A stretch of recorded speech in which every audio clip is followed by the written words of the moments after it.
फराळातला main item म्हणजे आपली crispy चकली। मी आज बनवली आहे क्रिस्पी चकली। त्यासाठी मी सुरुवातीला घेतले आहे 2 ग्लास तांदूळ। ते चांगले भाजून घ्यायचे कढईमध्ये। 2 ग्लास तांदूळ घेतले तर 1 ग्लास हरभऱ्याची डाळ घ्यायची आहे। तांदूळाच्या अर्धी आपल्याला डाळ घ्यायची आहे। आणि इथे उडदाची डाळ घेतली आहे मी 1 वाटी, ती पण कढईत आपण त्याला खरपूस भाजून घेऊया। त्यानंतर मुगाची डाळ घेतली आहे मी इथं अर्धी वाटी। मुगाची डाळ ही आपल्याला टेस्टसाठी घ्यायची आहे। चकलीची टेस्ट मुगाच्या डाळीमुळे छान येते, ती पण भाजून घेऊया चांगली। त्यानंतर 1 वाटी पोहे घेतले, ते पण चांगले भाजून घेऊया।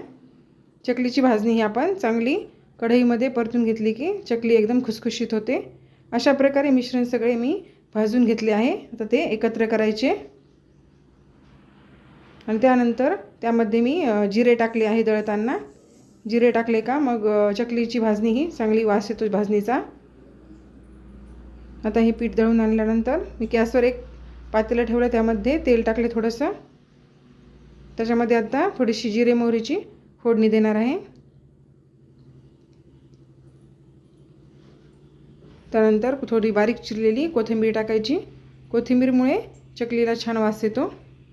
आता मी अर्धा ग्लास पाणी घेतले आहे। इथे जेवढं पीठ घेणार आहे त्याच्या अर्धा आपण पाणी घ्यायचं आहे। तर मी अर्धा ग्लास पाणी घेतलं आहे, म्हणजे आपल्याला इथे पीठ हे 1 ग्लास घ्यायचं आहे। आता मी हे पाण्यामध्ये मीठ टाकलं आहे 1.5 चमचा।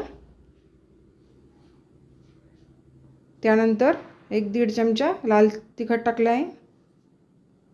तुम्ही तुमच्या चवीनुसार तिखट आणि मीठ टाकू शकता। थोडीशी हळद टाकली आहे रंगासाठी।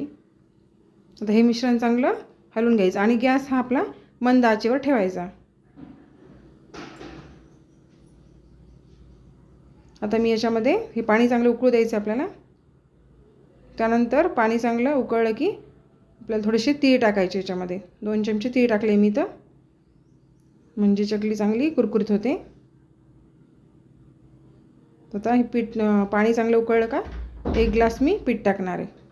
अशा प्रकारे पीठ टाकून त्याच्यामध्ये त्याला आता घोटून घ्यायचे।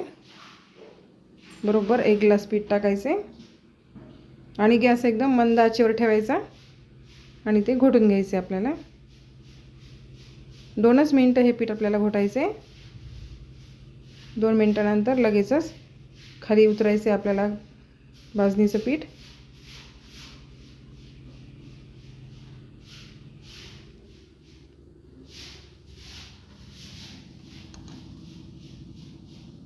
आता हे पीठ आपल्याला कोमट पाणी घेऊन मळायचे। कोमट पाण्यामुळे पीठ हे चांगले नरम होते। कोमट पाणी घेऊन मळलं की पिठाचा उंडा पण छान तयार होतो। आणि आता अशा प्रकारे सोऱ्यात घालून आपल्याला चकली बनवून घ्यायची आहे।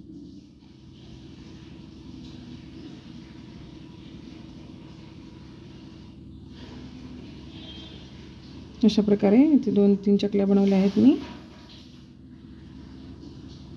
आता गॅसवर आपण तेल ठेवलं आहे। तेल आपल्याला गॅस फुल करायचं आहे आणि चकली तळायची आहे।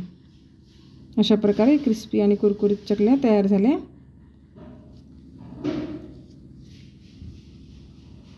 चला तर मग ही रेसिपी नक्की करून बघा। धन्यवाद।